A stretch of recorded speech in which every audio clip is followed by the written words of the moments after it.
Dylan Roof. Dylan Roof is a convicted murderer responsible for the racially motivated mass shooting at the Emmanuel African Methodist Episcopal Church in Charleston, South Carolina. On the evening of June 17, 2015, Roof, 21 years old at the time of the attack, entered the church in Charleston, a historically significant African-American church. He joined a Bible study session with the 9 victims who welcomed him into their group. After sitting silently with them for almost an hour, Roof suddenly stood up, pulled out a handgun, and opened fire on the unsuspecting victims. Roof's actions were not random, but premeditated. He later confessed that he had chosen the church specifically because of its connection to the African American community. The victims of the shooting included the church's pastor, Reverend Clementa Pinckney, and 8 other church members. Roof was arrested the following day after a manhunt. When he was captured in Shelby, North Carolina, Roof admitted to the attack, stating he hoped his actions would ignite a race war. The investigation into Roof's background revealed that he harbored strong racist beliefs, and in the months leading up to the shooting, he had visited websites and posted manifestos expressing white supremacist views. His online presence was heavily tied to hate groups, and he was in possession of materials related to these groups at the time of the crime. Roof's trial began in late 2016, where he was charged with 9 counts of murder, 3 counts of attempted murder, and federal hate crime charges. During the trial, he represented himself and showed little remorse for the killings. In December 2016, a jury convicted Roof of all charges. In January 2017, Roof was sentenced to death. He has been on death row for over 7 years. Willard Miller. Willard Miller is a convicted teenage murderer responsible for the death of Nohima Graber, a 66-year-old Spanish teacher at Fairfield High School in Fairfield, Iowa. Born on July 28, 2004, Miller was 16 years old at the time of the crime. On November 2, 2021, Nohima Graber was reported missing after failing to return home from her usual afternoon walk. Her body was discovered later that day in Chautauqua Park in Fairfield, concealed under a tarp. She had suffered blunt force trauma to the head. Investigations revealed that Miller, upset over a grade he received in Graber's Spanish class, conspired with his classmate Jeremy Goodale to murder her. The 2 ambushed Graber during her walk, struck her with a baseball bat, and concealed her body. Miller was arrested shortly after the crime. Miller was charged with first-degree murder and kidnapping. In April 2023, he pleaded guilty to first-degree murder. On July 6, 2023, he was sentenced to life in prison with the possibility of parole after 35 years. James Fairweather. James Fairweather is one of the youngest serial killers in British history. At age 15, he was convicted for the murder of 2 individuals in Essex, England. He was born on August 5, 1998, in the United Kingdom. Raised in the town of Colchester, Essex, Fairweather had a troubled childhood. He reportedly struggled with various issues, including mental health problems. Throughout his youth, Fairweather showed signs of violent tendencies, often expressing a fascination with serial killers and violent crime. In 2013 and 2014, Fairweather carried out 2 murders in Essex, targeting strangers in his community. The first victim was 33-year-old James Atfield, who was attacked and stabbed multiple times while walking in a park near his home in Colchester. Fairweather approached Atfield, pretending to be a fellow park-goer, and brutally murdered him. Then in June 17, 2014, Fairweather murdered Nahid Al-Manaya, a 31-year-old Saudi student who was found stabbed on Salary Brook Trail in Colchester. Fairweather was arrested on May 27, 2015, while planning a 3rd murder. He was subsequently charged with the murders of Atfield and Al-Manaya. In January 2016, he pleaded guilty to both murders. In April 2016, he was sentenced to life imprisonment, with a minimum term of 27 years. He was just 15 years old when he committed the crimes and is currently turning 27 this year in the prison. Morgan Geyser. On May 31, 2014, in Waukesha, Wisconsin, 12-year-old Morgan Geyser and her friend, Anissa Wire, lured their classmate, Peyton Leutner, into the woods during a sleepover. The girls had become obsessed with the fictional online character, Slender Man, and believed that committing a murder would prove their loyalty to him and prevent him from harming their families. Geyser stabbed Leutner 19 times, while Wire encouraged her. Miraculously, Leutner survived the attack by crawling to a nearby road, where she was discovered by a cyclist and subsequently received medical attention. Both Geyser and Wire were charged with attempted first-degree intentional homicide. Given the severity of the crime, they were tried as adults. In 2017, Geyser pleaded guilty to the charges and was also diagnosed with schizophrenia. She was sentenced to 40 years in a mental health institution. Rachel Schoaf and Sheila Eddy were both 16 years old when they plotted and executed the murder of their friend, Skylar Neese. The three girls had been close friends, but tensions arose, leading Schoaf and Eddy to plan Neese's murder. On July 6, 2012, they lured Neese out of her home under the pretense of a late-night drive. They drove to a secluded area, where they stabbed Neese multiple times, resulting in her death. Following the murder, Schoaf and Eddy initially acted as though they were concerned friends, even assisting in the search efforts for Neese. However, in January 2013, Schoaf confessed to the crime and led authorities to Neese's body. She pleaded guilty to second-degree murder in 2014 and was sentenced to 30 years in prison, with the possibility of parole after 10 years.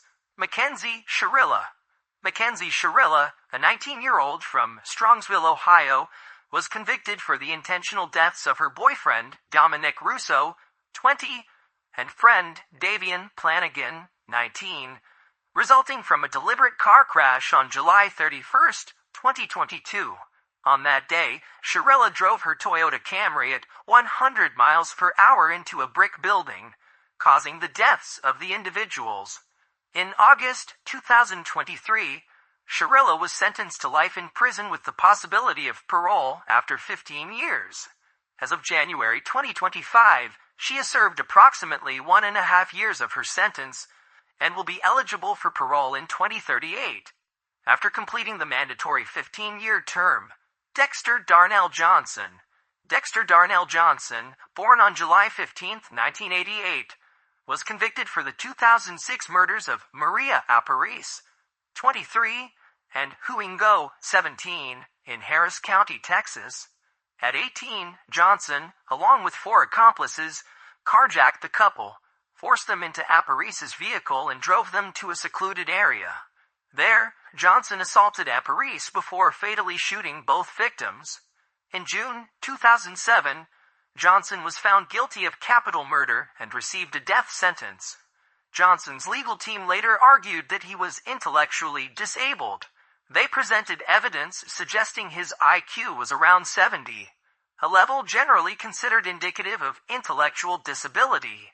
In August 2019, a federal appellate court granted a stay of execution to examine these claims.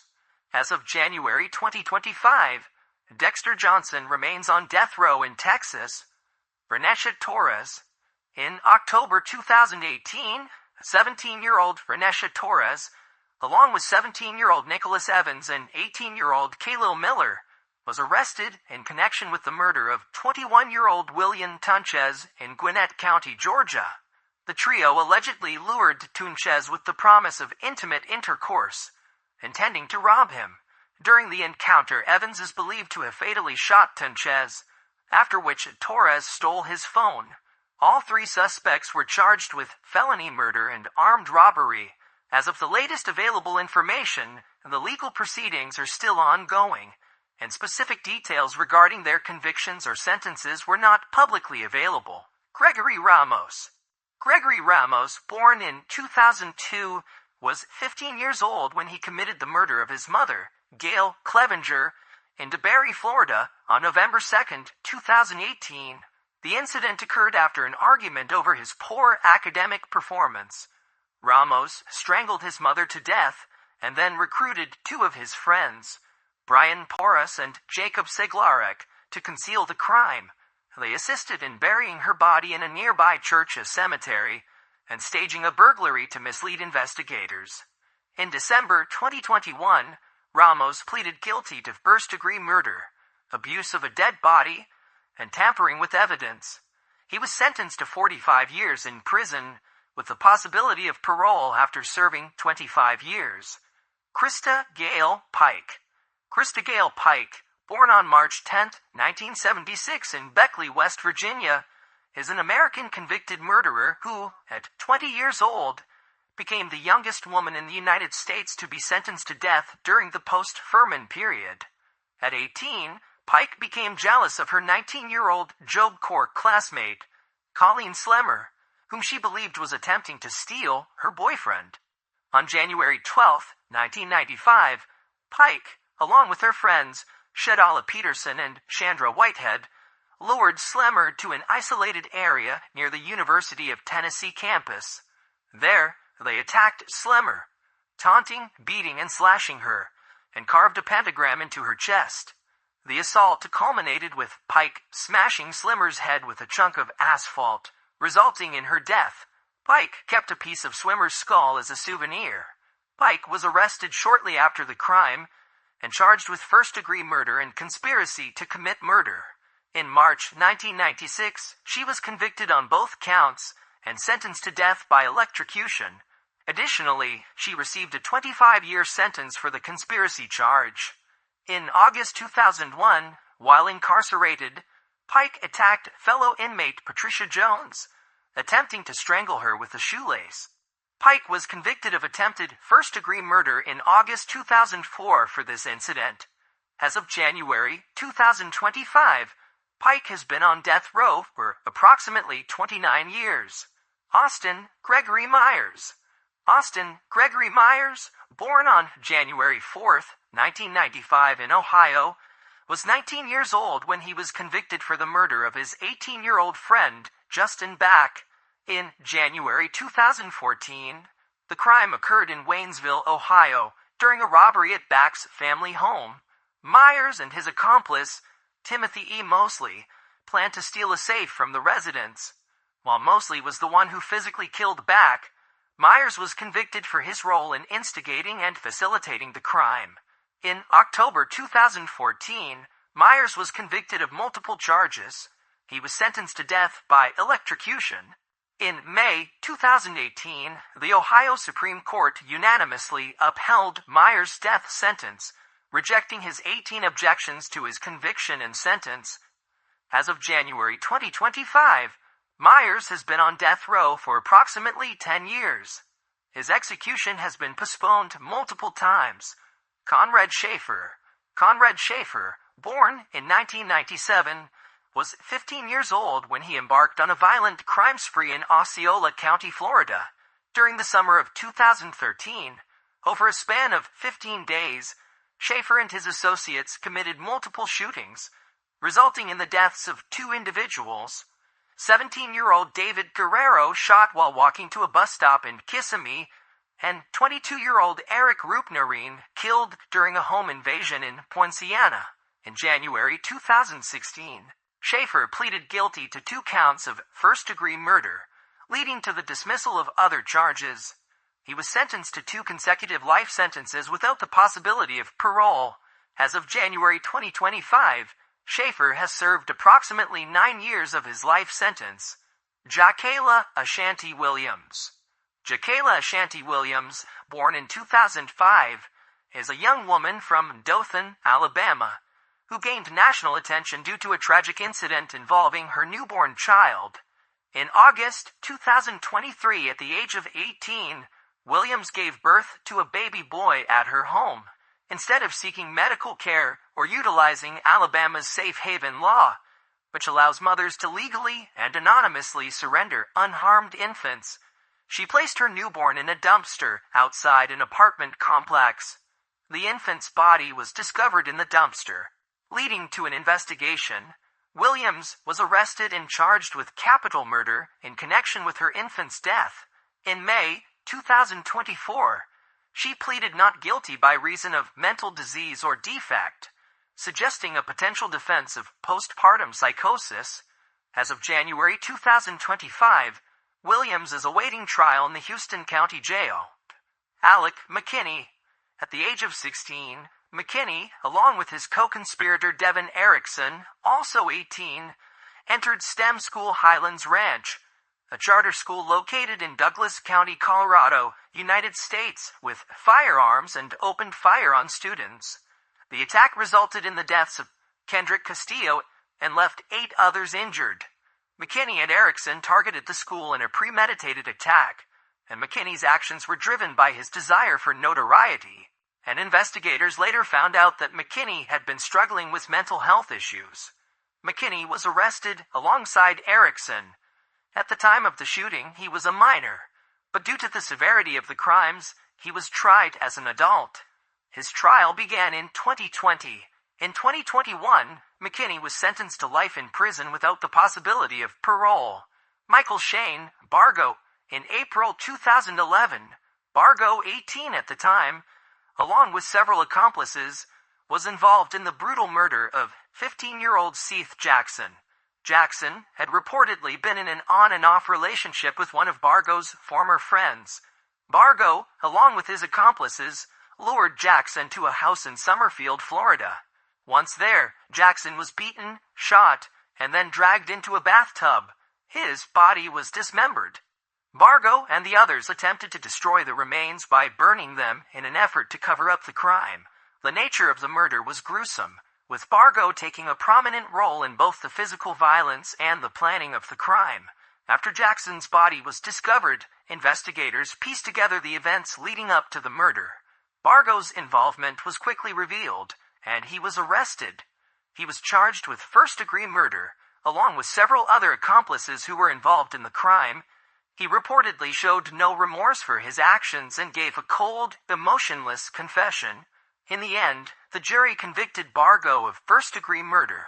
In 2014, Bargo was sentenced to death for his involvement in the murder. Elisa Bustamante. On October 21, 2009, Elisa Bustamante lured her 9-year-old neighbor, Elizabeth Alton, into the woods near their neighborhood, under the pretense of taking a walk together. Elisa had planned to murder Elizabeth for several weeks, writing in her journal about her desire to kill someone. Once in the woods, Bustamante strangled Elizabeth with a shoelace, then stabbed her multiple times. After Elizabeth's death, Elisa buried her body in a shallow grave and covered it with leaves and dirt. She then returned to her home, where she reportedly seemed calm and unfazed by the crime. In a shocking turn, Bustamante texted her friend shortly after the murder, admitting what she had done. Her friend later contacted authorities, which led to Elisa's arrest. During questioning, Elisa initially denied her involvement, but later confessed to the crime. She later said that she had killed Elizabeth because she wanted to know what it felt like. Elisa Bustamante's involvement came to light when police discovered her journals, which included disturbing writings about her desire to kill and the details of her plan to murder Elizabeth. The jury convicted Elisa of second-degree murder, and she was sentenced to life in prison with the possibility of parole after 35 years. Thank you guys for watching. Today we remember all those who lost their lives in the hands of these individuals. Do you think these teenagers deserve death punishment? Kindly comment below.